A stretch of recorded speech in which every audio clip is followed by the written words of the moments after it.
पैगंबर, मेरे मोमिन बंदों से कह दो कि नमाज पढ़ा करें और उस दिन के आने से पेशतर जिसमें ना अमाल का सौदा होगा और न दोस्ती काम आएगी, हमारे दिए हुए माल में से पोशीदा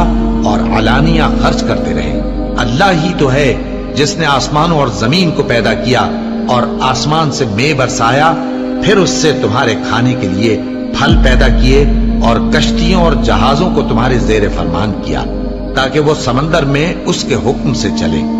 और नहरों को भी तुम्हारे जेर फरमान किया, और सूरज और चांद को तुम्हारे लिए काम में लगा दिया कि दोनों दिन रात एक डगर पर चल रहे हैं, और रात और दिन को भी तुम्हारी खातिर काम में लगा दिया, और जो कुछ तुमने मांगा सब में से तुमको इनायत किया। और अगर अल्लाह के एहसान गिनने लगो तो शुमार न कर सको, मगर लोग नेमतों का शुक्र नहीं करते। कुछ शक नहीं कि इंसान बड़ा बेइंसाफ है, नाशुक्रा है।